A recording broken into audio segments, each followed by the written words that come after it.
जय जय रघुवीर समर्थ श्रीमत दासबोध दशक 19 शिकवण नाम समास चौथा सदैव लक्षण निरूपण नाम श्रीराम समर्थ श्रीराम समर्थ। मागा बोलिले करंट लक्षण ते विवेके सांडावे संपूर्ण आता ऐका सदैव लक्षण परम सौख्यदायक। उपजत गुण शरीरी परोपकारी नाना परी आवडे सर्वांचे अंतकारी आवडे सर्वांचे अंतरी सर्व काळ। श्रीराम समर्थ। श्री समर्थांनी दशक 19 ज्याचं नाव दिलेलं आहे शिकवण नाम आणि समास चौथा सदैव लक्षण निरूपण नाम याचं विवरण समर्थ आपल्याला आज करायला घेत आहे। समर्थांनी सुरुवातीलाच म्हटलेलं आहे मागा बोलिले करंट लक्षण ते विवेके सांडावे संपूर्ण। मागा बोलिले करंट लक्षण म्हणजे तिसरा जो समास होता त्याचं नाव आहे करंट लक्षण आणि ती करंट लक्षण आपल्याला मागच्या समासामध्ये झालेली आहेत आणि त्यामध्ये समर्थांनी म्हटलेलं आहे की या कारणे अवगुण त्यागावे उत्तम गुण समजून घ्यावे तेने मनासारखे फावे सकळ काही। म्हणजे म्हणून माणसाने अवगुणांचा त्याग करून उत्तम गुण कोणते आहेत हे जाणून ते घेतले पाहिजेत म्हणजे सगळं काही त्याच्या मनासारखं होईल। मग हे करंटाची जी लक्षणं आहेत करंटाला म्हणजे करंट कोणाला म्हणावं करंटाची लक्षणे काय आहेत ती सगळी समर्थांनी मागच्या समासामध्ये दिलेली होती आणि आता समर्थ म्हणत आहेत की मागील समासामध्ये आपण करंट लक्षणाचं वर्णन केलं आणि ते समर्थ म्हणत आहेत की करंट लक्षणं नुसती अभ्यासून उपयोग नाही तर ती विवेकाने संपूर्ण सोडावी लागतात। विवेकाने आपण सगळं ते सोडलं पाहिजे कारण समर्थ म्हणतात आहे की ही करंट लक्षणं म्हणजे दुःखदायक आहे याच्यातून काहीही सुख आपल्याला प्राप्त होणार नाही काहीही पुण्य आपल्याला मिळणार नाही। करंट म्हणजे सदा त्याच्यामध्ये दुःख आहे आणि त्याच्यातून आपल्याला दुःखाचीच प्राप्ती होणार आहे। आपल्याला दुःख प्राप्ती पाहिजे का नको आपल्याला दुःख प्राप्ती नको आहे आपल्याला सुखाची प्राप्ती करून घ्यायची आहे। मग सुखाची प्राप्ती करून घेण्यासाठी सुरुवातीला ही करंट लक्षणं बाजूला केली पाहिजेत। म्हणून समर्थ म्हणतात करंट लक्षणं कशी आहेत दुःखदायक आहेत दुःखाला जखडून आहेत आणि करंट म्हणजे काय आहे आळस आहे दुःखाला घेऊन येतो। म्हणून समर्थ म्हणतात सदैव लक्षण म्हणजे हे कसं आहे तर समर्थांनी सांगितलंय आता परम सौख्यदायक। आता ऐका सदैव लक्षण परम सौख्यदायक म्हणजे आता परम सौख्यदायक असे भाग्यवान माणसाची लक्षणं आपल्याला आपण सांगतो आहे ते ऐका असं समर्थ सांगत आहेत। करंट लक्षणं सांगितली मग त्या करंट लक्षणामुळे आपल्यामध्ये काय काय दुःख आपल्याला भोगावी लागतात मग त्यासाठी ती सगळी आपल्याला विवेकाने सोडता आली पाहिजे आणि ती सोडल्यानंतर कोणते उत्तमाचे गुण आहेत कोणती भाग्यवान माणसाची लक्षणं आहेत ती सगळी समर्थांनी दिलेली आहेत आणि त्याला समर्थ सदैव लक्षण म्हणत आहेत। म्हणून आता परम सौख्यदायक असं भाग्यवान माणसाची लक्षणं सांगतो आहे ती आता तुम्ही ऐका असं समर्थ सांगत आहेत आणि समर्थ म्हणत आहेत सदैव लक्षण हे कसं आहे सुखकारक आहे सौख्यदायक आहे आणि असं सांगितलेलं आहे जसं आपल्या आरोग्यासाठी कोणत्या गोष्टी आपण घेऊ नयेत असं डॉक्टर सांगतात त्याचा विचार जसं इथे करंट लक्षणामध्ये समर्थ म्हणतात या गोष्टी करू नयेत। जसं डॉक्टर आपल्याला सांगतो पॅकिंग फूड खाऊ नका पॅकिंग फूड्स आपल्याला मुलांना द्यायचे नाही आहेत बाहेरचे उघडे पदार्थ आपल्याला खायचे नाही आपल्या घरचं उत्तमाचं जेवण आपल्याला जेवायचं आहे। मग ते जे आहे तीच करंट लक्षणं आहेत म्हणजे ते जे सांगत आहेत ते कशासाठी सांगत आहेत तर आपल्याला सुख मिळावं याच्यासाठी सांगत आहे आणि सदैव लक्षणामध्ये कोणत्या गोष्टी कराव्यात म्हणजे उत्तम काय आहे काय आपण सेवन केलं पाहिजे काय आपण घेतलं पाहिजे कसं आपण वागलं पाहिजे कसं वावरलं पाहिजे हे सांगतं ते म्हणजे सदैव लक्षण। मग आधी सदैव लक्षणामध्ये कोणत्या गोष्टी कराव्यात म्हणजे आम्हाला सौख्य प्राप्त होईल। मग डॉक्टर सांगतात ते घेऊ नका हे घ्या याचा अर्थ आरोग्यासाठी ज्या गोष्टींची आवश्यकता आहे ते आपण करावं त्याला विधी किंवा निषेध असं म्हणतात। मग आतापर्यंत समर्थाने निषेध रूपाने सांगितलं की हे करू नये ते करू नये आता करावं हे असं असावं आता सांगितलेलं आहे सदैव लक्षणामध्ये करावं असं समर्थाने सांगितलेलं आहे। काय काय करावं आपण काय काय केलं पाहिजे ते सगळं समर्थांनी या समासामध्ये सांगितलेलं आहे. आणि म्हणून समर्थ म्हणतात आहे, मागा बोलिले करंट लक्षण ते विवेके सांडावे संपूर्ण, आता ऐका सदैव लक्षण परम सौख्यदायक. कसं आहे ते? सदैव लक्षण कशी आहेत? परम सौख्यदायक आहेत, सुख समृद्धी आणि आपल्याला सुख देणारी आहे. परम सौख्यदायक असं भाग्यवान माणसाची लक्षणं मी सांगतो, ती आता तुम्ही ऐका असं समर्थांनी सांगितलेलं आहे. कारण मी आता तुम्हाला विवेकाने ते विवेक सांडावे संपूर्ण काय सांगितलेलं आहे, तर समर्थ म्हणतात विवेकी सांडावे संपूर्ण. विवेकाने आपल्याला करंट लक्षणं सांडायची आहेत. करंट लक्षणांना आपण लांब सोडायचं आहे. करंट लक्षणापासून आपल्याला अलिप्त व्हायचं आहे. आणि म्हणून समर्थ म्हणतात की मनाचा अशा प्रकारे विचार करावा लागतो की त्या गोष्टी सोडायच्या आहेत. या जगामध्ये माझ्या मनावर मी विजय मिळवावा. आपल्याला जर एखादी गोष्ट सोडायची असेल, एखादी गोष्टीपासून आपल्याला जर दूर जायचं असेल, तर पहिल्यांदा त्या मनावर आपला विजय मिळवला पाहिजे. ज्यावेळी आपलं मन तयार होईल त्यावेळीच ती आपली गोष्ट सुटू शकते. नुसतं तोंडाने बोलून आपलं सुटणार नाही. त्याच्यासाठी मनावर कंट्रोल पाहिजे. जर मनाने ठरवलं, मनाने जर त्यावर ताबा घेतला, मनावरने जर ठरवलं की मला ती गोष्ट करायची नाही, तर आपण बरोबर करणार आहोत. परंतु मनाने जर ठरवलेलं नाही, फक्त वाचा बोलते आहे, फक्त तोंडाने आपण बोलतो आहे की मी हे करणार आणि मी ते करणार, परंतु जर मनाने ते स्वीकारलेलं नसेल तर ते मात्र शेवटपर्यंत सक्सेस होणार नाही. म्हणून समर्थ म्हणतात आहे की सर्वात पहिलं आपल्या मनावर, माझ्या मनावर मी विजय मिळवला पाहिजे. ज्यावेळी मी विजय मिळवणार आहे त्यावेळीच मी ते सगळं साध्य करणार आहे. मग तो विजय मिळवण्यासाठी कुणाच्याही मदतीची गरज नाही. मनावर कंट्रोल करण्यासाठी, मनावर ताबा ठेवण्यासाठी दुसऱ्या कुणाचीही त्याच्याला गरज नाही. मग शत्रूवर जिंकण्यासाठी आपल्याला नेहमी सैन्याची गरज असते. पण मनाला जर जिंकायचं असेल, मनाला जर जिंकून घ्यायचं असेल, मनाच्या शत्रूवर जर जिंकायचं असेल, तर त्यासाठी मनामध्येच असलेले जे आपले मित्र आहेत त्याचं सहकार्य घ्यावं लागतं. आणि त्या मनातला मित्र म्हणजे विवेक बुद्धी आहे. विवेकाने कार्य केलं की त्याच्यावर विजय मिळतो. आणि अविवेकाने आपण जर पुढे गेलो तर आपलं नुकसान मात्र 100% होणार आहे. म्हणून आपलं नुकसान होत असेल तरी सुद्धा आम्ही ते करू, हा अविवेक आहे. म्हणजे आपल्याला माहिती आहे त्याच्यापासून मला काय होणार आहे, धोका आहे. एखाद्या ठिकाणी आपण जात आहोत आणि आपल्याला माहिती आहे की तिथे धोका आहे, तरी सुद्धा आपण जातो आहे, म्हणजे ती वाट आपण चुकीची निवडलेली आहे. मग तो अविवेक आहे. आणि एखाद्या मार्गावर आपल्याला माहिती आहे की पुढे जाऊन दुःख आहे, दुःख सोसावं लागणार आहे, मग आधीच आपण जर तिथे विवेक बुद्धी घेतली, शहाणपणा घेतला, तर त्याला विवेक असं म्हणतात. पण माहीत असून पुन्हा पाय टाकणे म्हणजे ती अविवेक झालं. तो अविवेक बुद्धी. पण आमचं नुकसान होतंय म्हणून आम्ही ते करणार नाही आहोत, याला विवेक असं म्हटलेलं आहे. मग जेवढं हिताचं आहे तेवढं करा. समर्थ म्हणतात जेवढं हिताचं आहे, ज्याच्यातून आपल्याला हित होणार आहे, आपलं कल्याण होणार आहे, आपल्याला सुख मिळणार आहे, अशा गोष्टी आपण केल्या पाहिजे. त्यालाच काय म्हटलेलं आहे, विवेक म्हटलेलं आहे. मग जे लोक समर्थ म्हणतात विवेकाने वागतात आणि ज्यांना सद्गुणांची उपासना करतात, म्हणजे सदैव अशी उपासना करतात, अशा सर्व लोकांना काय होतं, परम सुख परम सौख्य प्राप्त होतं. मागे आपण बोललो की या जगामध्ये सर्वांना शांतता हवी आहे. सगळ्यांना शांतता हवी आहे. कोणाला आवडतो का भांडण तंटा? नाही. कोणाला किचकिच आवडते का? नाही. कोणालाही भांडण तंटा आवडत नाही. संवाद आवडतो, तो वाद त्यांना आवडत नाही. सगळ्यांना चिंता हवी असते, सगळ्यांना शांतता हवी असते. मग समर्थ म्हणतात आहे, मग असं सर्वांना हवं असताना सुद्धा, म्हणजे आपल्याला जर असं हवं आहे तर आपण पण दुसऱ्याला तसं दिलं पाहिजे. जर मला शांतता हवी आहे, मला सुख हवं आहे, मला समृद्धी हवी आहे, मग तशी दुसऱ्यालाही हवी आहे, दुसऱ्यालाही त्याची गरज आहे, दुसऱ्यालाही त्याची अभिलाषा आहे. मग जसं मला पाहिजे आहे तसं दुसऱ्यालाही मिळालं पाहिजे, ही आपली वृत्ती असली पाहिजे. म्हणजे समर्थ म्हणतात जर तसं नसेल, मग सर्वांना जर हे हवं असेल, सुख, शांती, समृद्धी, आनंद हा सगळा जर प्रेम जर सगळ्यांनाच हवं असेल, हे हवं असताना सुद्धा मग जगामध्ये अशांतता, आपल्या मनामध्ये नेहमी दुःख, दडपण, चिंता अशा गोष्टी का आहेत? तर यावर समर्थांचं उत्तर आहे की तुम्ही विवेकाने वागत नाही.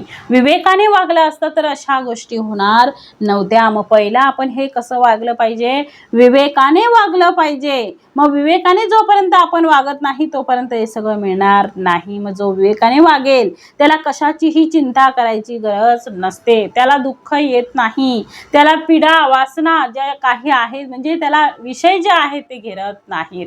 म्हणजे त्याच्याकडे तो विवेक असला पाहिजे, विवेकाने तो वागला पाहिजे, माझ्यासोबत इतरांचंही भलं झालं पाहिजे हा विचार प्रत्येकाचा असला पाहिजे. म्हणून म्हटलेलं विश्व प्रार्थना दिलेली आहे की हे ईश्वरा सर्वांना चांगली बुद्धी दे, आरोग्य दे. आपल्या या वाचेने जी सद्गुरूंनी दिलेली आहे, उत्तमाची वाचा आपल्याला दिलेली आहे, उत्तमाचा देह हा सद्गुरूंनी आपल्याला दिलेला आहे, आपल्या समर्थाने दिलेला आहे, एवढं सगळं ऐश्वर्य दिलेलं आहे, एवढं सगळं वैभव दिलेलं आहे.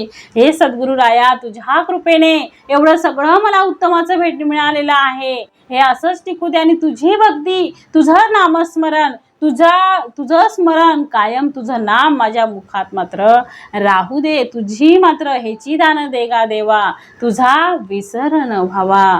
धन्याचा तो माल मी तव हमाल, भार वाही. कोणाचं आहे हे? कोणाचं आहे हे? दिसतं ते कोणाचं आहे? आपण फक्त चालवणारे आहेत, आपल्याला हे चालवता येणार नाही, कारण चालविता धनी वेगळाची आहे. आपण आहोत का? नाही. आपल्याला चालवणारं, आपल्याला बोलवणारं हे प्रत्येक वेळी वेगळं आहे. आपण कोण बोलणारे, आपण कोण सांगणारे, आपण सांगत नाही. आपल्याला काय सांगायचं आहे, काय बोलायचं आहे ते सगळं तयार करणारा, ते सगळं बोलवून घेणारा, ते सगळं निर्माण करणारा हा कोण आहे? तो भगवंत आहे, ते सद्गुरू आहेत. आपण काय बोलावं, कसं बोलावं, कुठे बोलावं ही त्याची कृपा आहे. वाचेतून निघालेला प्रत्येक शब्द निशब्द त्याच्या आज्ञेने निघालेला आहे, आपण बोलत नाही. हे जे चाललेलं आहे ते सद्गुरू मला देत आहे, सद्गुरू बोलत आहे, मी मात्र निमित्त मात्र इथे बसलेलो आहे. म्हणजे करणारा कोण आहे त्याची ओळख आपल्याला पटली पाहिजे. म्हणून समर्थ म्हणतात धन्याचा तो माल मी तव हमाल, भार वाही. माझं काय काम आहे? फक्त तो भार वाहून नेण्याचं माझं काम आहे. नेणारा कोण आहे? मी फक्त निमित्त मात्र म्हणून आहे, माझ्याकडून ते करवून घेतात आहे. मग ते सद्गुरू वेगळाची, म्हणजे सगळं चालवणारे ते आहेत, परंतु एवढं सगळं चालवत असताना, एवढं सगळं करत असताना त्याचा कुठेही लवलेश मात्र नाही. तो कसा आहे? वेगळाची, तो वेगळाच आहे. तो सांगत नाही हे मी केलं, ते मी केलं असं तो सांगत नाही. म्हणून समर्थ म्हणतात आपल्याला विवेकाने जर आपण वागलो, विवेकाने जर आपण विचार केला, विवेकाने जर आपण वागत असू तर आपल्याला कशाचीही चिंता करण्याची गरज नाही. आणि म्हणून समर्थ म्हणतात आहे की कशाचीही मग आपल्याला चिंता करायची नाही. म्हणून म्हटलेलं आहे पुढे, उपजत गुण शरीरी परोपकारी नाना परी, आवडे सर्वांचे अंतरी सर्व काळ. म्हणजे दुसऱ्याच्या मनामध्ये आपलं स्थान निर्माण करणं हे फार अवघड काम आहे का? सोपं नाही. एखाद्या माणसाला आपण आवडणं हे आपल्या हातात नाही. हे आपण सांगू शकतो का मी तुला आवडायलाच पाहिजे, असं होऊ शकत नाही. प्रत्येकाचं मत हे वेगवेगळं आहे. आपल्या मनात जसं दुसऱ्याविषयी एखाद्या व्यक्तीविषयी असतं तसं त्याच्याही मनात आपल्याविषयी असणार. मग त्याचा आपला आदर करायला त्याच्या मनापासून त्याने केला पाहिजे. वर आपण सांगून उपयोग नाही. म्हणजे दुसऱ्याच्या मनात स्थान निर्माण करणं हे खूप मोठं अवघड काम आहे, ते सहसा शक्य नाही. आणि म्हणून समर्थ म्हणतात काही लोकांना उपजत जी परोपकार करण्याची गोडी असते, परोपकार करणं म्हणजे हा उपजत गुण आहे. याला सहज गुण म्हणतात. म्हणजे त्याला सतत काहीतरी लोकांना द्यावं असं वाटतं, लोकांसाठी करावं असं वाटतं, लोकांना आपली आपलं जे नुकसान होतं आहे त्याच्याकडे त्याचा जराही लक्ष नसतो. कारण दुसऱ्यांचं भलं व्हावं, हे जग सुखी व्हावे, हे राष्ट्र काय व्हावं, सुखी व्हावं ही त्याची इच्छा असते. आपला जग, समाज, आपले आजूबाजूचे आपले नातेवाईक सुखी राहावे यासाठी तो झटपटत असतो, म्हणजे परोपकार करत असतो. हा परोपकार करणं म्हणजे हे जन्मानंतर आलेलं नाही, किंवा आपण नंतर मोठ्या झाल्यावर आपल्याकडे येत नाही, ते लहानपणापासूनच आपल्या अंगी असावं लागतं. दुसऱ्याला मदत करण्याची भावना, दुसऱ्याला देण्याची भावना, दुसऱ्यासाठी काहीतरी करण्याची भावना ही आपल्या जन्मतःच अंगी असावी लागते, तरच ती काय होते, नंतर होते. म्हणून समर्थ म्हणतात आहे की हे आपल्याविषयी दुसऱ्याच्या मनात स्थान निर्माण करणं हे खरंच अवघड काम आहे. मग काही लोकांना उपजत परोपकार करण्याची आवड असते, गोडी असते. परोपकार करणे हा उपजत गुण आहे आणि म्हणून तो सहज गुण समर्थ म्हणतात आहे की तुमच्यामध्येही असला पाहिजे, आपल्यामध्येही ते असलं पाहिजे. आपल्याला दुसऱ्याला बघून दया आली पाहिजे, दुसऱ्याबद्दल प्रेम, जिव्हाळा, आपुलकीचे संबंध आपल्याला वाटले पाहिजे, दुसऱ्याबद्दल आपल्याला म्हणजे चांगलं वाटलं पाहिजे, दुसऱ्याविषयी आपण चांगला विचार केला पाहिजे आणि तो उपजत गुण आपल्या अंगी असणं हे खरं गरजेचं आहे. मग काही माणसांच्या अंगीच उपजतच काही गुण असतात. तो अनेक प्रकारे परोपकार करीत असल्याने सर्व काळ सर्वांना अंतःकरणापासून तो आवडतो. जो परोपकार करणारा आहे, जो सर्वांची काळजी करणारा आहे, जो सर्वांसाठी काहीतरी काम करणारा आहे, तो सगळ्यांना आवडत असतो. तो एकाचा आवडता नसतो, तो सगळ्यांचा आवडता असतो, कारण त्याला जगाने स्वीकारलेलं असतं. कारण त्याचं मनच एवढं स्वच्छ, निर्मळ आणि नितळ असतं की त्याच्यामध्ये पूर्ण जग कसं आहे, मावत आहे. त्याला सगळ्यांची दया येते आहे, सगळ्यांसाठी काहीतरी कष्ट करतो आहे किंवा सगळ्यांना काहीतरी देण्याचं काम करतो आहे. नुसतं घेण्याचं काम करत नाही, काहीतरी आपल्याकडूनही दिलं पाहिजे. नुसतं दुसऱ्याचं भेटलं आहे म्हणून ते घेणं हे त्या परोपकार करण्याच्या व्यक्तीचं काम नाही. ते स्वतःहून ते करत नाही, दुसऱ्यांना मदत झाली पाहिजे हे त्यांच्या अंतःकरणापासून त्यांना वाटत असतं आणि त्याच्यासाठी ते प्रयत्न करतात. आणि म्हणून समर्थ पुढे म्हणतात आहे की अंतःकरणापासून मग तो व्यक्ती कसा होतो, सगळ्यांना आवडतो. मग समर्थाने पुढे दिलंय, सुंदर अक्षर लेहो जाणे, चपळ शुद्ध वाचू जाणे, अर्थांतर सांगो जाणे, सकळ काही. म्हणजे सुंदर अक्षर कसं लिहावं हे तो जाणतो. सुंदर अक्षर कसं काढावं, त्या शब्दांना स्ट्रोक कसा द्यावा, त्यांचं वळण कसं करावं. म्हणजे सुंदर अक्षर हा एक सुरेख दागिना आहे. सद्गुरूंनी सांगितलं आहे, एक समासच दिलेला होता लेखन क्रिया निरूपणना.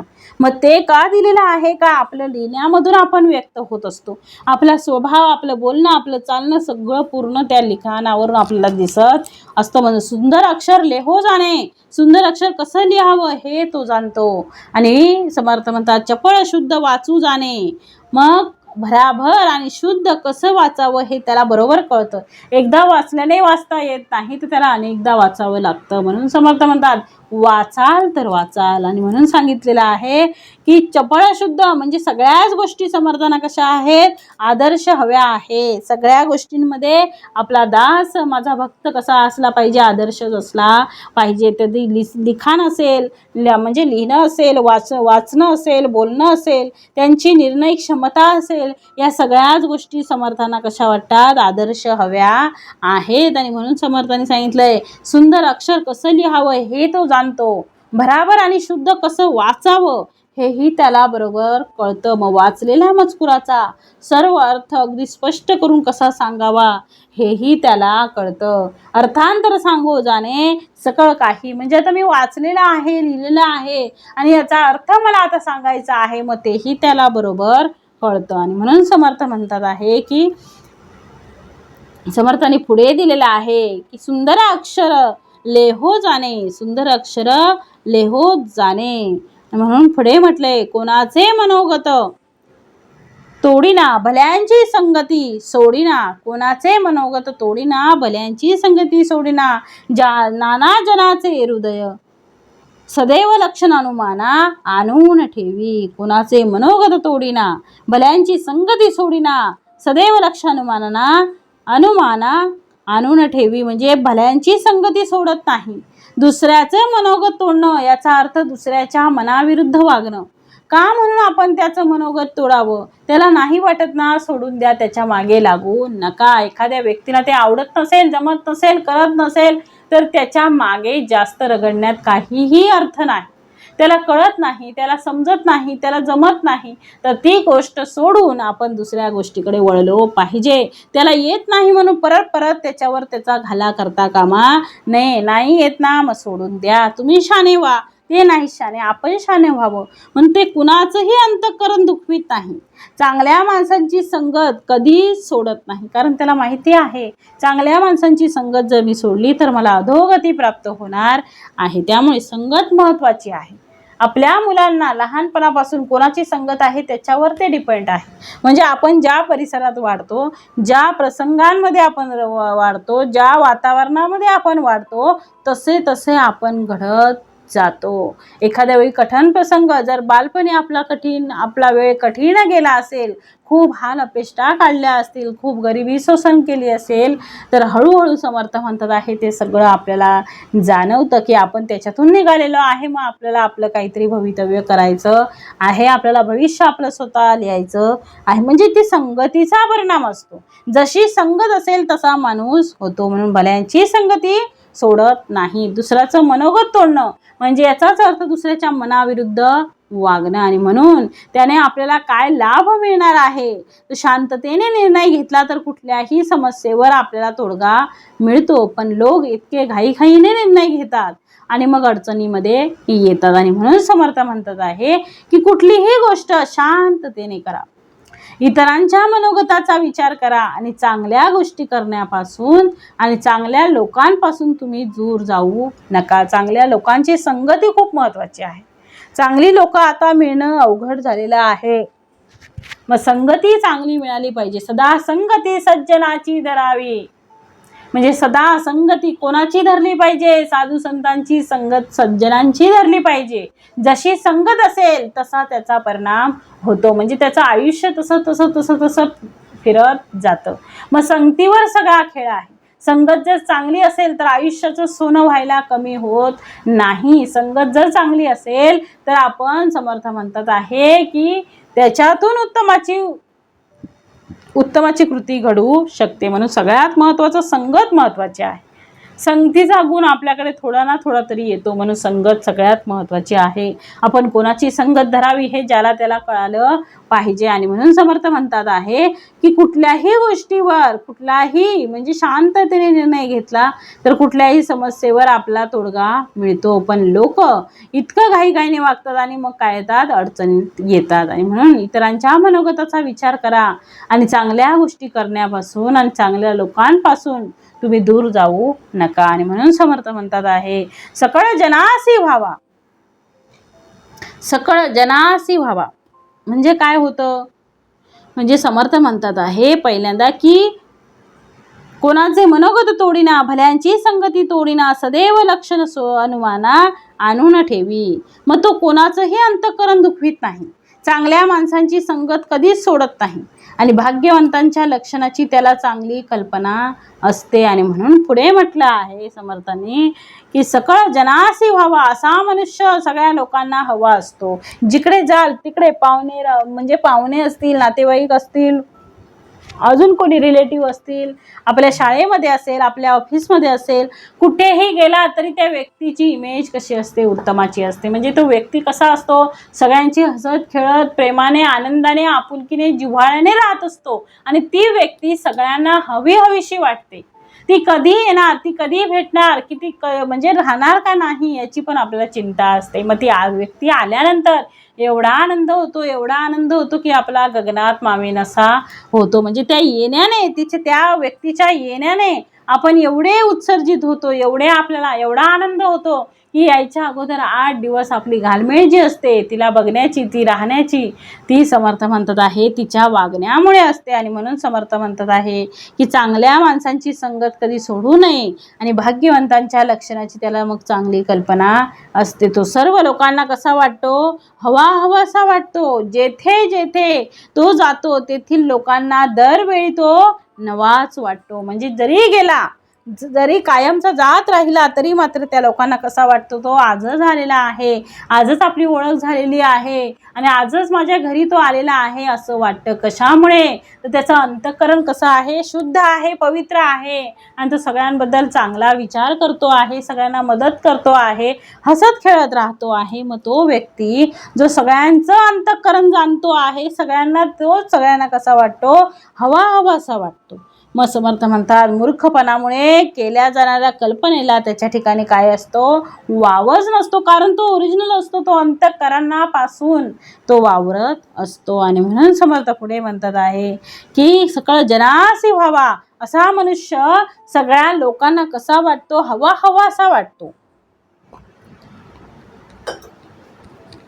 जेथे तेथे नित्य नवा, म्हणजे जिथे तो जातो तिथे नवनवीन गोष्टी तो करतो आणि तो सगळ्यांना नवीनच वाटतो. मूर्खपणे अनुमाना गोवा काहीच नाही, म्हणजे मूर्खपणाचा कुठल्याही प्रकारचा लवलेश त्याच्यामध्ये दिसत नाही.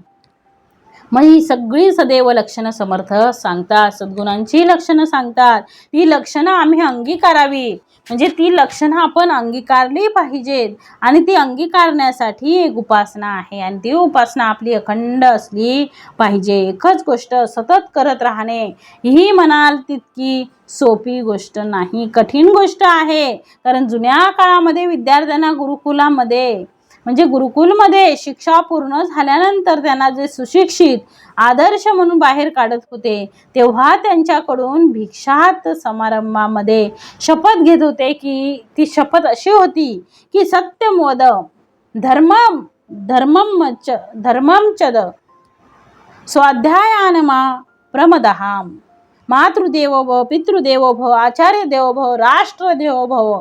आणि आता या शपथेमध्ये पहिला शब्द होता धर्ममचद सत्यमोद. कौरव आणि पांडव या दोघांना शिकवणाऱ्या गुरूंनी सांगितलं की या पाठाची पूर्तता तुम्ही उद्या करून या. सगळेजण आले, सगळ्यांना विचारलं काय रे आपला पाठ पूर्ण झाला का? सगळ्यांनी होकारार्थी मान डोलावली की आम्ही तुम्ही दिलेला अभ्यास पूर्ण केला.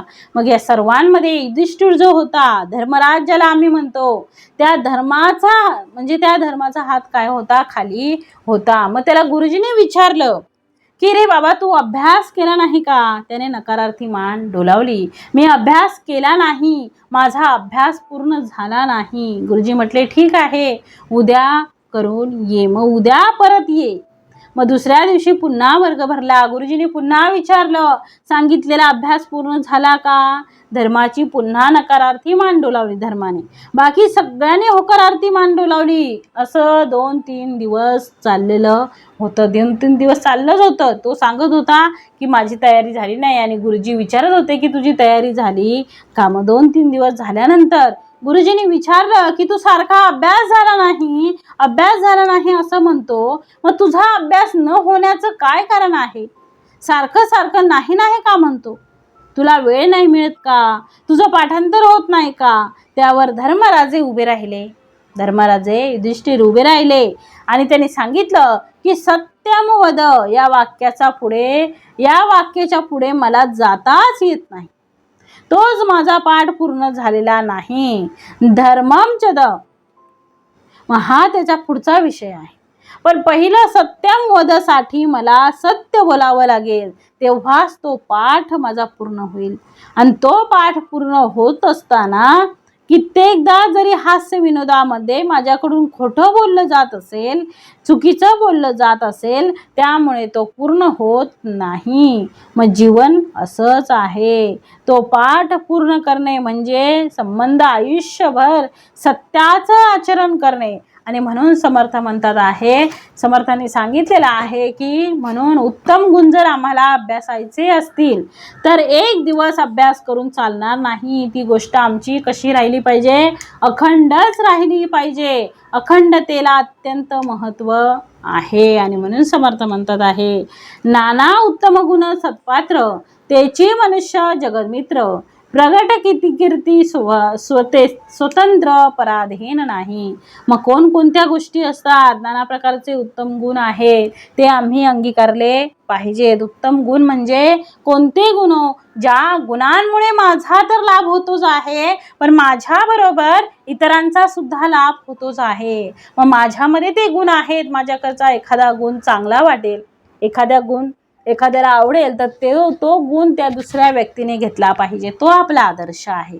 ते चांगले गुण, ते उत्तम गुण आपले घेता आले पाहिजे. दुसऱ्यासारखा आपला आदर्श सगळीकडे सांगितला गेला पाहिजे. म्हणजे उत्तमाची व्याख्या हीच आहे सद्गुरूंची. आणि म्हणून समर्थ म्हणतात की माझा लाभ होतो आहे ना, मला तिथून फायदा होतो आहे ना, मग इतरांचाही त्याच्याबरोबर झाला पाहिजे. स्वार्थपणा काय करायचा आहे? किती दिवस स्वार्थी राहायचं आहे?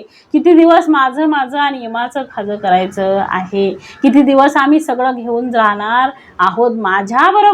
माझ्याबरोबर इतरांचाही लाभ झाला पाहिजे. इतरांना सुद्धा लाभ होतो, पण इतरांचा माझं कल्याण झालं, मग इतरांचं सुद्धा कल्याण झालं पाहिजे. त्या कल्याणाचा विचार आपण सुद्धा केला पाहिजे. आणि म्हणून समर्थ म्हणतात आहे की त्याला उत्तम गुण म्हणतात. उत्तमाची व्याख्या हीच आहे की माझ्याबरोबर सगळ्यांचा विचार केला आहे, माझ्या उन्नतीबरोबर सगळ्यांची उन्नती होते आहे, सगळ्यांचं भलं होत आहे, कल्याण होत आहे. अशा प्रकारे सगळे जे गुण आहेत, त्या गुणांना उत्तम गुण आम्ही म्हटलेलं आहे. मी माझाच फक्त विचार केला तर तो स्वार्थी होईल. आणि म्हणून पुढे म्हटलंय त्याची मनुष्य जगतमित्र.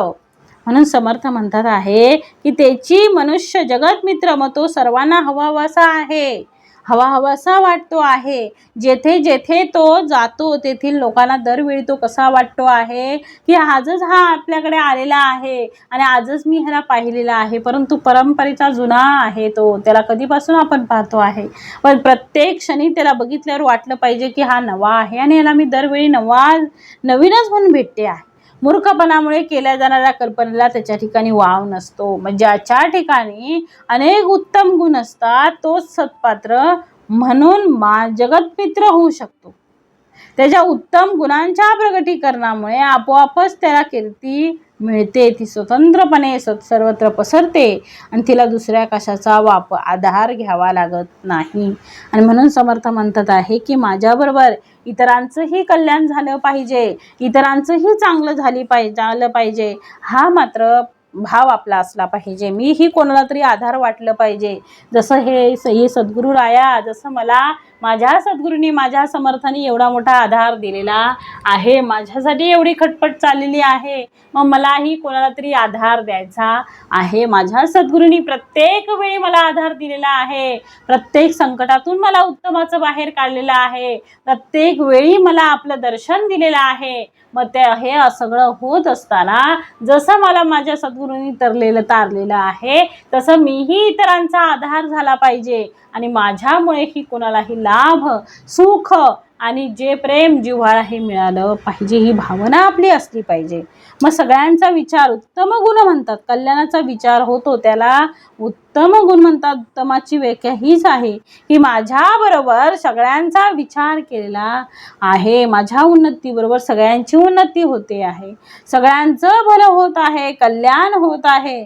अशा प्रकारे सगळे जे गुण आहेत त्या गुणांना उत्तम गुण आम्ही म्हटलेलं आहे. मी माझाच फक्त विचार केला तर तो स्वार्थी होईल. आणि म्हणून पुढे म्हटलंय त्याची मनुष्य जगतमित्र.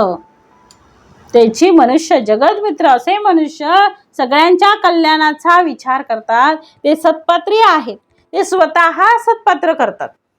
म्हणजे स्वतः सत्पात्री करतात, स्वतः सत्पात्र आहेत, निर्मळ मनाचे, शुद्ध निर्मळ त्यांचं कसं आहे अंतःकरण आहे. जे सत्पात्री आहे ते स्वतः सत्पात्री करतात, असे जे लोक आहेत ते जगन्मित्र होतात.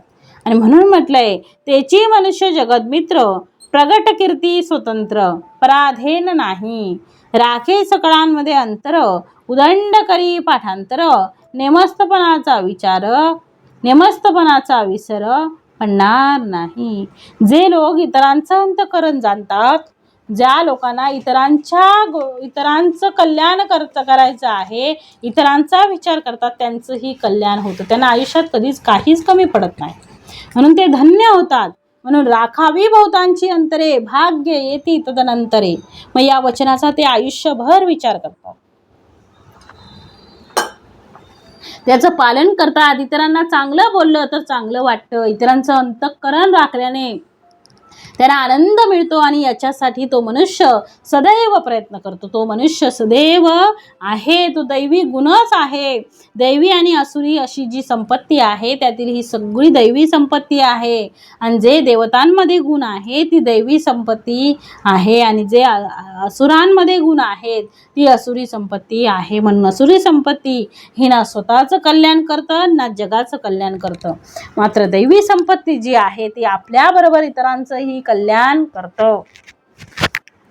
दैवी संपत्ती स्वतःचं कल्याण करतं आणि इतरांचंही करतं. म्हणून राखे सकळांची अंतःकरणे. म्हणून समर्थांनी म्हटलेलं आहे, राखे सकळांची अंतःकरण हे लक्षात घ्या.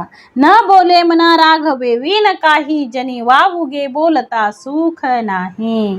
मग आपण जर वावुग बोललं, चुकीचं बोललं, तर त्या चुकीच्या बोलण्यामुळे अनेकांचं अंतःकरण दुखतं आणि ते दुखल्यामुळे आपल्या जीवनाला पुढे अडचण निर्माण होते. आणि म्हणून समर्थ म्हणतात, नम्रपणे पुसो जाणे. नम्रता ही फार महत्वाची आहे. नम्रपणे पुसो जाणे, नेमस्त अर्थ सांगो जाणे, बोला इसे वर्तो जाणे, उत्तम क्रिया. म्हणून समर्थ म्हणतात, जो मानला बहुतांसी, कोणी बोले न शके त्यासी, धगधगीत पुण्यरासी महापुरुष. म्हणजे समर्थ म्हणतात, राखे सकळांचे अंतर, उदंड करी पाठांतर.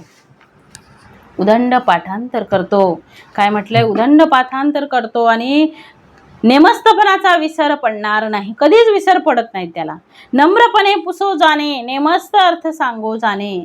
नम्रपणाने कसं विचारावं हे तो बरोबर जाणतो. एखाद्या व्यक्तीला ओरडून विचारायची सवय असते. एखादा व्यक्ती किती नम्रपणे आपल्याला विचारतो की त्याला आपल्याला सहज सांगावं असं वाटतं, मात्र एखाद्या व्यक्तीच्या बोलण्यामध्ये एवढा उद्धटपणा असतो की त्याने एखादा शब्द जरी त्याच्या तोंडातून निघाला तरी त्याचं उत्तर आपल्याला द्यावंसं वाटत नाही, त्याने विचारलेल्या प्रश्नाचं उत्तर द्यावंसं वाटत नाही. म्हणून समर्थ म्हणतात, नम्रपणा हा प्रत्येक व्यक्तीकडे असला पाहिजे. नम्रपणे पुसो जाणे, नेमस्त अर्थ सांगो जाणे.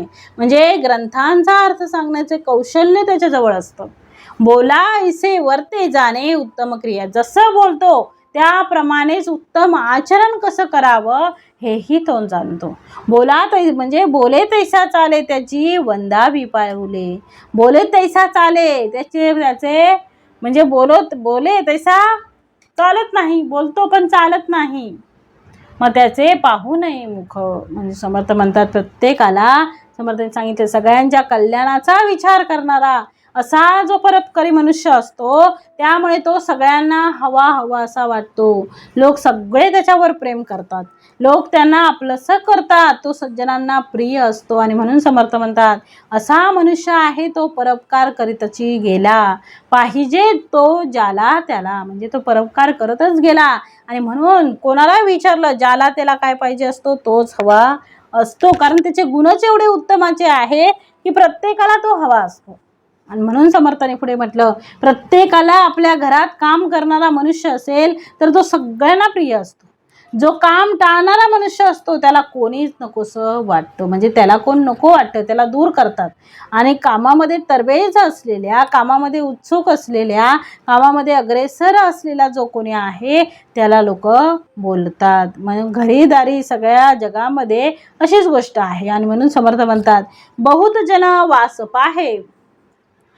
म्हणून समर्थांनी म्हटलंय, तो नेहमी जो अनेक जणांचा मान्य करतो, म्हणजे अनेक जणांना मान्य असतो, त्याला कोणी बोलू शकत नाही. तो अत्यंत तेजस्वी आणि पुण्यवान महापुरुष असतो. आणि म्हणून तो परोपकार करीतची गेला, तो नेहमी काय करतो? परोपकारच करत असतो. इतरांसाठी झटतो, इतरांसाठी तो काही ना काही करतो, परंतु तो गेल्यानंतर मात्र सगळे विसरून जातात. मग तो असताना, ती व्यक्ती असताना तिच्याशी आपल्याला संयमाने राहता आलं पाहिजे, तिच्याशी गोडी गुलाबीने आपल्याला राहता आलं पाहिजे. जो अनेक जणांना मान्य असतो त्याला कोणी बोलू शकत नाही. तो अत्यंत तेजस्वी आणि पुण्यवान असा महापुरुष असतो. ते नेहमी परोपकार करीत असतो आणि त्यामुळे ज्याला त्याला तो हवासा वाटतो. मग त्याला या जगात काय कमी पडणार आहे? काहीच नाही. म्हणून समर्थ म्हणतात, बहुत जन वास पाहे, वेळेसी तत्काळ उभा राहे, उणे कोणाचे नस आहे,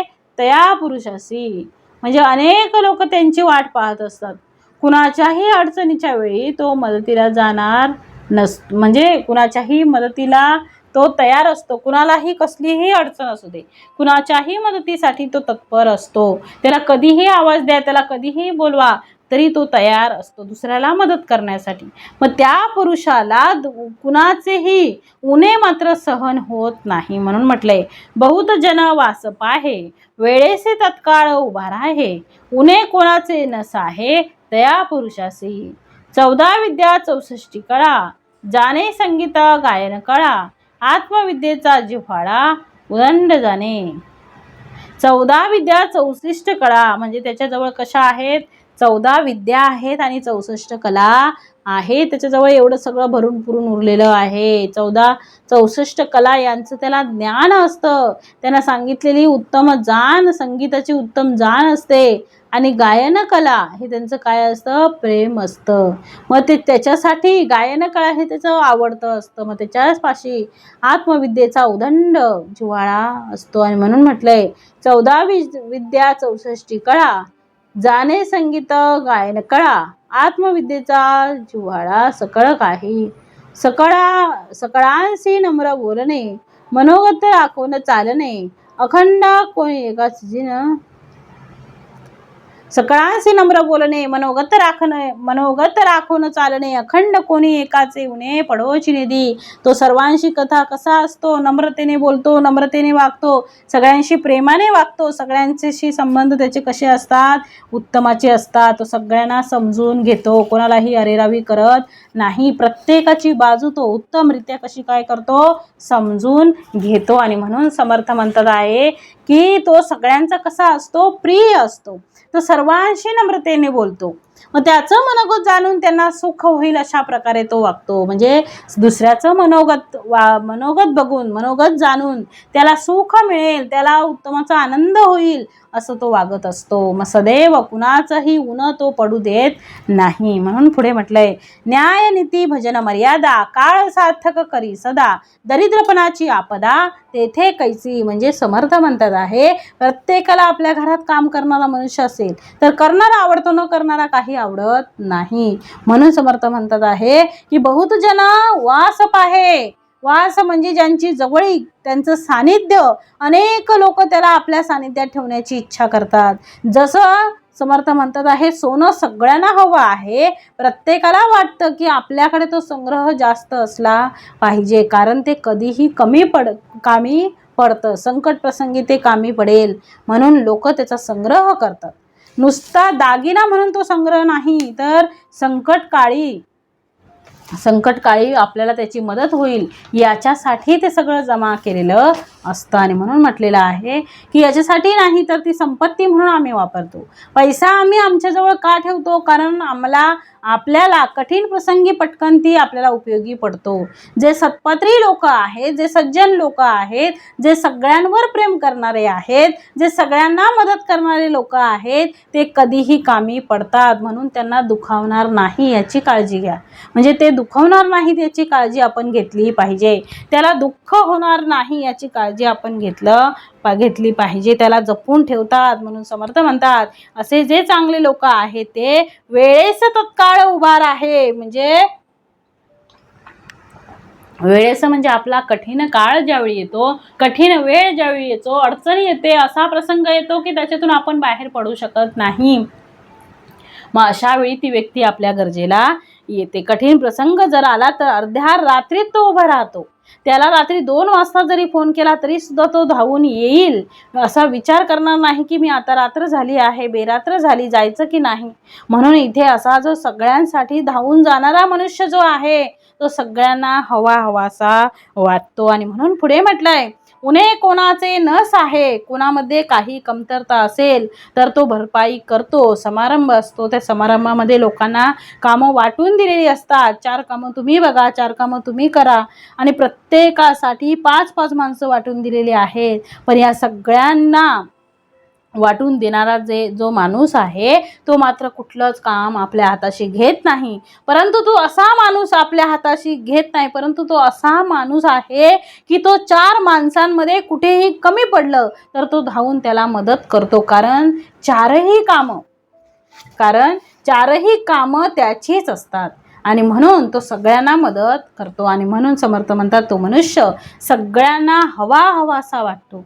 जसं खेळाडूंमध्ये एखादा खेळाडू असा असतो की तो बॅटिंगही करतो आणि उत्तमाची बॉलिंगही करतो आणि फिल्डिंगही करतो आणि विकेट किपिंगही करतो. मग समर्थ म्हणतो क्षेत्ररक्षणही करतो सगळ्या ठिकाणी, ज्याला आपण काय म्हणतो ऑलराऊंडर म्हणतो. तो सगळ्या ठिकाणी तो उपयोगी पडतो. असा मनुष्य टीमचा कप्तान म्हणून मानला जातो. तो कुठेही कमी नसतो, तसा तो कप्तान आहे. सगळ्यांना तो हवासा वाटतो आणि म्हणून अशा प्रकारे सत्वगुणांनी युक्त असलेला हा आपल्या कुटुंबातील म्हणा, समाजातील म्हणा, जगातील म्हणा असा कोणी सत्पुरुष असेल तर तो सगळ्यांना हवासा वाटतो. आपल्या कुटुंबातही असतो. आपल्या कुटुंबात एखादी अशी व्यक्ती असते की त्याच्याशिवाय कुठलीही कामं होत नाही. त्याच्या एका गोष्टीने, त्याच्या एका निर्णयावर सगळं अवलंबून असतं. मग तो एकटाच सगळीकडे, गावी असो गावी असो, शहरात असो, कुठेही असो, कुठेही राहिला तरी हँडल करण्याची जी त्याची क्षमता आहे ती बरोबर तो करतो. म्हणजे त्याला तो व्यक्ती सगळ्यांना हवा असतो. समाजाला, जगाला, माणसाला, कुटुंबाला सगळ्यांना त्याची गरज असते. आणि म्हणून समर्थ म्हणतात 14 विद्या 64 कळा, जाणे संगीत गायन कळा. केवढी मोठी जागा सांगितली समर्थांनी पहा. आत्मविद्येचा जिव्हाळा उदंड असे. उदंड तेथे म्हणजे स्वामी विवेकानंदाचं चरित्र तुम्ही पहा. स्वामी विवेकानंदांवर लिहिलेलं फार सुंदर पुस्तक आहे मानवतेचा महापुजारी. अप्रतिम आहे. काय त्या विवेकानंदांचे गुण बघाल. एकही अशी पुण्यराशी नाही की एकही असा गुण नाही की जो त्यांच्यामध्ये नव्हता. ते उत्तम खेळाडू होते, उत्तम व्हॉलीबॉल खेळत होते, उत्तम क्रिकेट खेळत होते. त्यांना चांगल्या प्रकारे संगीताचं ज्ञान होतं. ते चांगल्या प्रकारे गायन करत होते, ते चांगल्या प्रकारे वादन करत होते, उत्तम पोहत होते, उत्तम नेमबाज होते. सगळी उदाहरणं आपल्याला त्यांच्यातच पाहायला मिळतात. इंग्रजी म्हणाल तर अत्यंत उत्तम होती इंग्लिश त्यांची. इंग्रजी उत्तमाचं बोलायची. म्हणजे भाषण कला त्यांची भाषण कला पण कशी होती, उत्तमाचीच होती. भाषणामध्येही ते कसे होते, अग्रेसर होते. आणि म्हणून समर्थ म्हणतात दिसायला म्हणाल तर उत्तमाची शरीरयष्टी होती. रूप लावण्य सुंदर, दिसायला अत्यंत सुंदर होते. कुठल्याही अँगलने तुम्ही त्यांच्याकडे पहा, सगळ्या अँगलने विचार केला तरी पण यांच्यासारखं दुसरं कुणीच नाही. म्हणून समर्थ म्हणतात गुणवान जी माणसं आहेत ती सगळ्यांना हवी असतात. म्हणून भारतातच नाही तर सगळ्या जगाने त्यांना डोक्यावर घेतलेलं आहे. त्याचं कारण काय तर उत्तम गुण हे त्याचं कारण आहे. म्हणून समर्थ म्हणतात 14 विद्या 64 कळा. 14 विद्या आहेत, 64 कला आहेत. एका कलेत प्रवीण होण्यासाठी सुद्धा आयुष्य वेचावं लागतं, तरी पण तो प्रवीण म्हणता येणार नाही. मग असं असताना सुद्धा ज्या सत्पुरुषांच्या अंगामध्ये सगळ्या प्रकारच्या कला आहेत आणि सगळ्या प्रकारच्या विद्या आहेत, ते संगीत कला, गायन कला, आत्मविद्येचा जिव्हाळा, सगळ्या गोष्टी त्यांना, ब्रह्मज्ञान सगळं त्यांना कळतं. असा मनुष्य जो आहे तो मनुष्य धन्य आहे. आणि म्हणून समर्थ म्हणतात सकळांशी नम्र बोलणे, मनोगत राखून चालणे, अखंड कोणी एकाचे उणे पडोची निधी. म्हणजे तो सर्वांशी नम्रतेने बोलतो, त्याचं मनोगत जाणून त्यांना सुख होईल अशा प्रकारे वागतो. सदैव कुणाचंही उणे पडू देत नाही. एवढी सगळी विद्या असून सुद्धा तो नम्रता मात्र तो सोडत नाही. आणि म्हणून पुढे म्हटलंय न्याय नीती भजन मर्यादा, काळ सार्थक करी सदा, दरिद्रपणाची आपदा तेथे कैची. मग न्याय नीती भजन आणि मर्यादा याविषयी तो सावध असतो आणि आपला वेळ सर्वदा तो कसा असतो, सार्थकी लावतो. मग तेथे दारिद्र्यपणाचं संकट कसं असू शकेल. म्हणजे आपला वेळ तो सार्थकी लावतो आहे, त्याला वेळ मिळाला, भजन करतो आहे, कीर्तन करतो आहे, नामस्मरण करतो आहे, उपासना करतो आहे.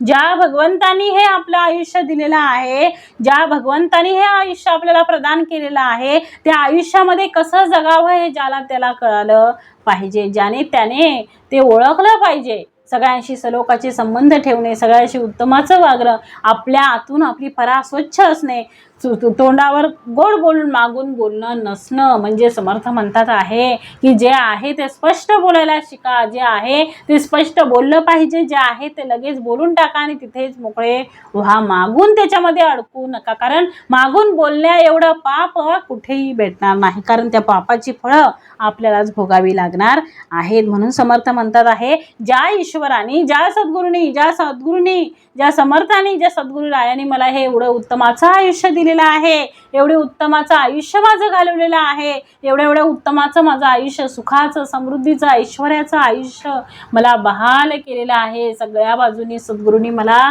खूप काही सुख, आनंद, जिव्हाळा, आपुलकी सगळं काही मला दिलेलं आहे. मग हे सद्गुरू राया, तुझं स्मरण मात्र मला शेवटच्या क्षणापर्यंत राहिलं पाहिजे, तुझं स्मरण माझ्या मुखामध्ये अखंड राहिलं पाहिजे. म्हणून समर्थ म्हणतात, ह्याची दान देगा देवा, तुझा विसर न व्हावा. म्हणून समर्थ म्हणतात आहे, अखेरच्या शेवटच्या क्षणापर्यंत तुझं नामस्मरण, तुझी गोडी मला लागली पाहिजे अखंड. म्हणून समर्थाने पुढे दिलेला आहे, न्याय नीती भजन मर्यादा काळ सार्थक करी सदा. जो काही काळ मिळालेला आहे, तो काळ कसा करतो आहे, सार्थक करतो आहे, भगवत भजनामध्ये, भगवत नामस्मरणामध्ये तो घालवतो आहे. आणि कारण करणारा तो आहे, करविता धनी कोण आहे वेगळाची. माझे सद्गुरू सगळं करणार आहे, माझे समर्थ सगळं करणार आहे, मग मी काहीही करायची गरज नाही. आणि म्हणून समर्थांनी म्हटलेलं आहे की न्याय नीती भजन मर्यादा काळ सार्थक करी सदा. म्हणून पुढे दिलंय समर्थाने, उत्तम गुणे शृंगारला, तो बहुतामध्ये शोभला, प्रगट प्रतापे उगवला, मात्रंड जैसा. जो उत्तम गुणांनी संपन्न असतो तो अनेक लोकात तो शोभून दिसतो. अनेक गुण, जो उत्तम गुण ज्याच्याकडे आहेत, तो मनुष्य कसाही असो, काळा सावळा कसाही असला, त्याच्याकडे जर उत्तमाचे गुण असेल तर तो चार चौघामध्ये कसा दिसेल, उठून दिसणार आहे आणि त्याचं गुणगान सगळीकडे होणार आहे. आणि म्हणून म्हटलेलं आहे समर्थाने की सूर्य जसा आपल्या तेजाने उत्तम गुणे शृंगारला, तो बहुतामध्ये शोभला, प्रगट प्रतापे उगवला, मात्रंड जैसा. म्हणजे सूर्य जसा आपल्या तेजाने, प्रतापाने प्रगट होता सगळं जग उजळून टाकतो, तसंच याच्या गुणांमुळे तो त्याच्या तेजाने सगळ्यांना दिपवून टाकतो. आणि म्हणून सांगितलं आहे, मात्रंड म्हणजे सूर्य जेव्हा उगवतो त्यावेळेस आकाशातली जी शोभा आहे ती आपल्याला दिसू लागते. आणि पृथ्वीवर दिसणारी असे जे काही सौंदर्य आहे, ते सौंदर्यामुळे, म्हणजे ती कोणामुळे, हे जे पृथ्वीवर दिसणारं सौंदर्य आहे ते कोणामुळे प्रगट आहे, कोणामुळे आपल्याला दिसतं आहे, तर ते सूर्यामुळे दिसतं आहे, सूर्यामुळे ते प्रगट होतं आहे. त्याप्रमाणे हा जो उत्तम गुणाने शोभणारा असा आहे, म्हणजे सूर्य नसता तर हे सगळं सौंदर्य दिसलं असतं का? नाही. उत्तमाची झाडं ही एवढे सुंदर प्राणी पक्षी, एवढे फुलपाखरांमध्ये कितीतरी रंग आहेत, कितीतरी. मग ते रंग आपल्याला जर सूर्य नसता, जर प्रकाश नसता, जर उजेड नसता तर ते दिसलं असतं का? नाही. मग ते सगळं सौंदर्य कशामुळे दिसतं आहे? एका त्या सूर्यामुळे आपल्याला दिसतं आहे. तसं सांगितलंय समर्थांनी, जो उत्तम गुणाने शोभलेला असा जो पुरुष आहे त्याच्यामुळे तो बहुतांमध्ये शोभतो आहे. जसा आकाशामध्ये सगळ्या चांदण्यांमध्ये जसा चंद्र आणि सूर्य हे आम्हाला दैदिप्यमान दिसतात आहे, तसं समर्थ म्हणतात चंद्र तरी परप्रकाशित आहे, पण सूर्य मात्र स्वयंप्रकाशित आहे. स्वयंप्रकाशित असलेला हा उत्तम गुणांनी नटलेला आहे. मग माणूस हा सगळ्या लोकांमध्ये मग काय होतो? शोभून दिसतो. त्या सूर्याकडे जाऊ नका, या सूर्याकडे या. म्हणजे आपण कसं वागावं, आपल्यामुळे किती जणांची तरी आयुष्य सुधारली पाहिजे, किती जणांना तरी आयुष्यामध्ये सुख, समाधान, ऐश्वर्य आणि आनंद मिळाला पाहिजे.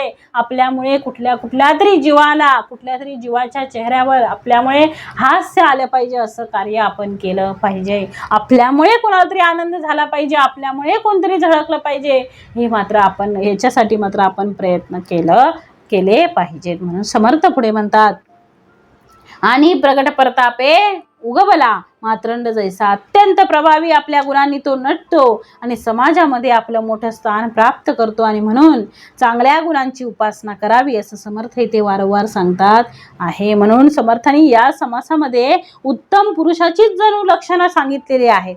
म्हणजे या जगामध्ये जे सद्गुणी आहेत, जे गुणवंत आहेत, त्या लोकांची किंमत होते. म्हणून गुणांची उपासना करा, त्याला आम्ही सगुण उपासना म्हणतो. ती सगुण उपासना करा. लोक का असे राहतात, उपासना का करत नाहीत, का समर्थ म्हणतात सद्गुण ते संपादन करत नाहीत, हे काही कळतच नाही. उपासनेचा मोठा आश्रय, उपासनेविना निराश्रय. उपासनेशिवाय कसं राहतात. उपासना रोज नित्य नियमाने केलीच पाहिजे हो. ती काळाची गरज आहे. जे लोक जाणते आहेत ते लोक या गुणांची उपासना करतात आणि संपूर्ण आपलं इह आणि परलोक या दोन्ही लोकांमध्ये ते काय करतात, धन्य होतात. आणि म्हणून समर्थांनी या समासामध्ये निवडून सद्गुण कोणकोणते आहेत ते इथे सांगितलेले आहेत. जाणता पुरुष असेल जेथे, कळहो कैसा उठेल तिथे. जेथे जाणता आहे, जेथे जाणता असेल तिथे बघा क्लेश होत नाही. ज्यावेळी जाणता नसतो त्यावेळी सगळे जाणते होतात आणि सगळाच क्लेश होऊन बसतो. म्हणून जिथे जाणता आहे तिथे क्लेश होत नाही.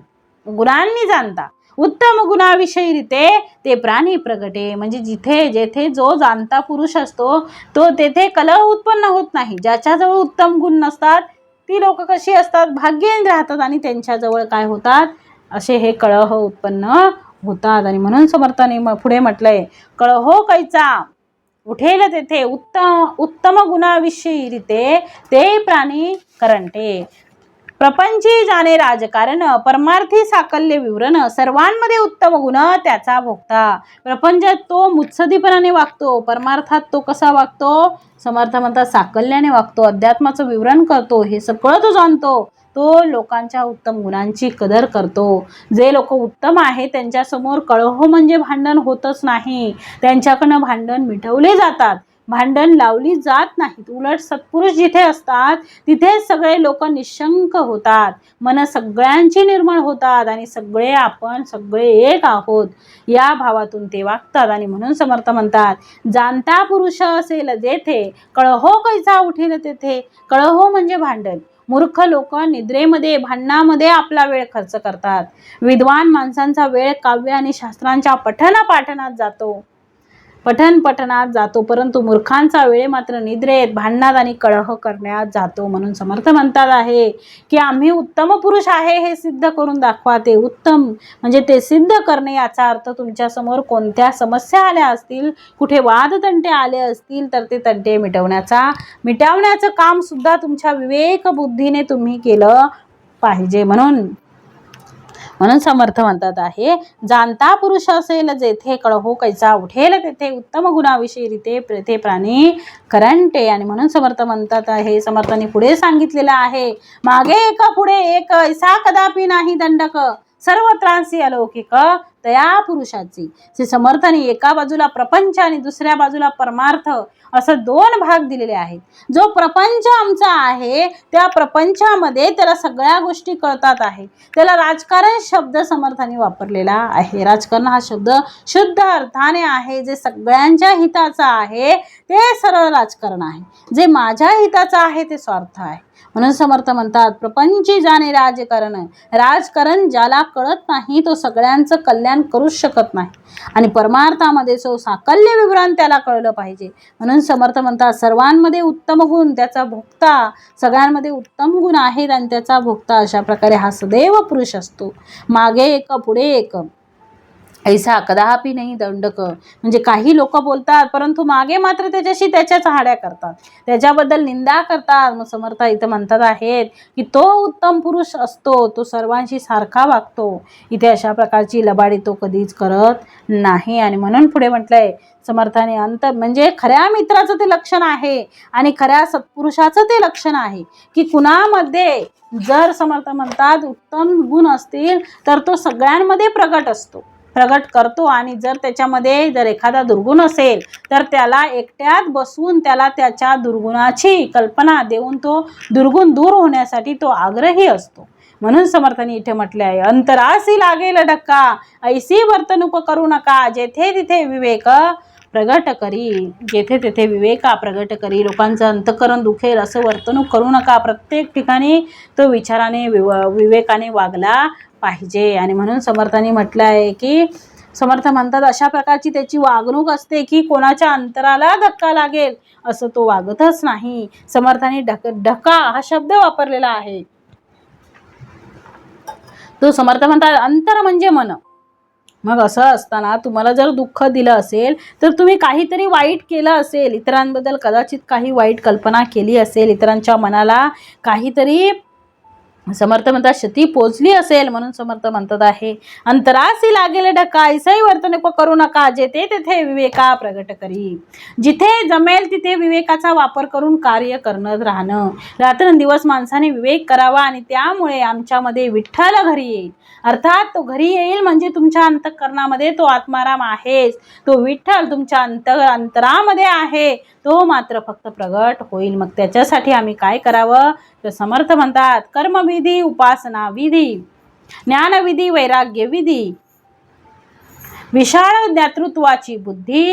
समर्थ म्हणतात चळेल कैसी, म्हणजे सत्पुरुष सदैव असेल, सत्पुरुष असेल असा उत्तम पुरुषाने नटलेला मनुष्य असेल त्याला या सगळ्या गोष्टी कळतात. आणि म्हणून पुढे म्हटलंय पाहता अवघे उत्तम गुण, तयास वाईट म्हणेल कोण, जैसा आत्मा संपूर्ण सर्वाघटी.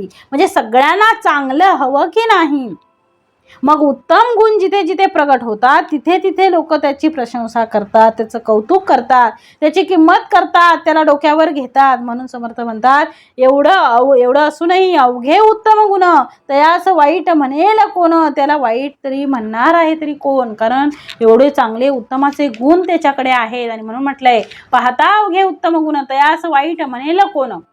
आपल्या कार्यास तत्पर, लोक म्हणती लहान थोर, तैसाची करी परोपकार मनापासून. तो आपल्या कार्यात अत्यंत तत्पर असतो, लहान थोर कुणी असो, दुसऱ्याचं कार्य ते आपलंच कार्य असं समजून मनापासून परोपकार करतो. दुसऱ्याच्या दुःखे दुखवे, दुसऱ्याच्या सुखे सुखावे, अवघेची पुढे म्हटलेलं आहे समर्थाने अवघेची सुखी असावे ऐसी वासना. तो दुसऱ्याच्या दुःखाने दुखवतो आणि दुसऱ्याच्या सुखाने सुखी होतो. सर्वच लोक सुखी असावं अशी त्याची वासना असते. उदंड मुले नानापरी, वडिलांचे मन अवघ्यांवरी, तैसे अवघ्यांची चिंता करी महापुरुष. एखाद्या माणसाला खूप मुले असतात आणि वडिलांवरचं सर्वांवरचं प्रेम असतं, त्याप्रमाणे वडिलांचं कसं सगळ्यांवर सेम प्रेम असतं, मग असा पुरुषही सर्वांच्याच कल्याणाची चिंता करतो. जयास कोणाचे सोसेना, तयासी निकांच्या तयासी निकांचन वासना, धिकारिल्या धिकारेना तेची म्हणेल.